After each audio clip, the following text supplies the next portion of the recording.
माया कौशिला पूछई अपने नी बेटा से, अपने ना बेटा से हो।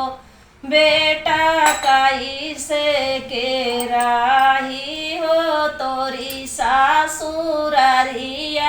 अरे तोरी सासुररिया हो। बेटा कैसे के रही सासुररिया, अरे तोरी सासुररिया हो। माया गंगा जमुनावा कई पानी, सासुरु भारी लाए, सासुरु भारी लावाई हो। माई सोनावा के धर ले, अरे थलिया तौसा पाऊँ पखारई माथे चढ़ावई, माथे चढ़ावई हो।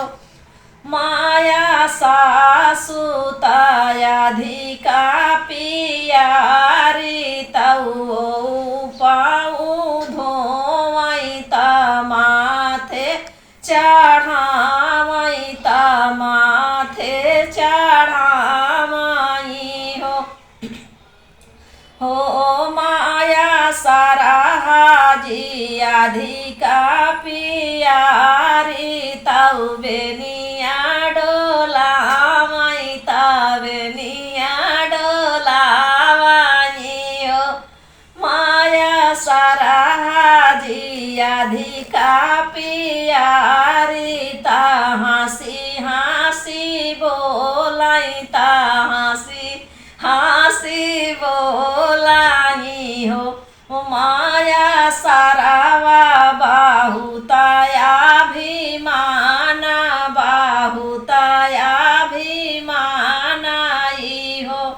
माया सारावा तऊ बड़ायाभिमान, बाहुतायाभिमानाई हो।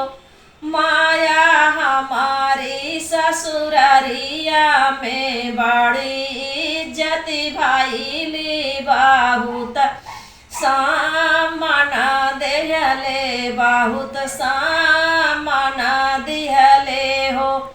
इतनी बचन सुनई माया, तऊ मन मा दुखित भाई, मन में दुखित भाई हो। बेटा नावई माही ना हमको खिया में पाले, अरे कोखिया में पाले हूँ। बेटा दूधावा पियाए हम इतना बड़ा की नाये, तना बड़ा की नाई हो। बेटा का बाहू ना कर लिया बड़ाई हो, का बाहू ना क्या बेटा हमारी बड़ाई नी हो। बेटा एक दिन गया सासुररिया, तऊ सासू के कर लिया बड़ाई, अरे सासू का किया बेटा बहुताई बड़ाई नी हो। इतनी बचन सुनई रामा, तऊ मन मा दुखित भाए, मन मा दुखित भाए हो। माया जुआई से छोड़ब सासुरारी, का बाहू नाही जाबाई, का बाहू नाही जाबाई हो। बेटा हम ताऊ की हले माँ जाकिया, यारे का बाहू जी छोड़ा बेटा तू ही सासुररिया, यारे तू ही सासुररिया हो।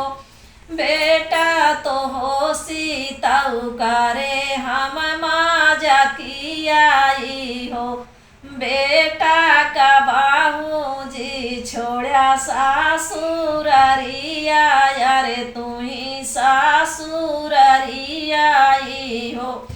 बेटा हो बेटा सासू से अधिका सासू तया है बेटा अधिका पियारी अरे अधिका पियारिनी हो।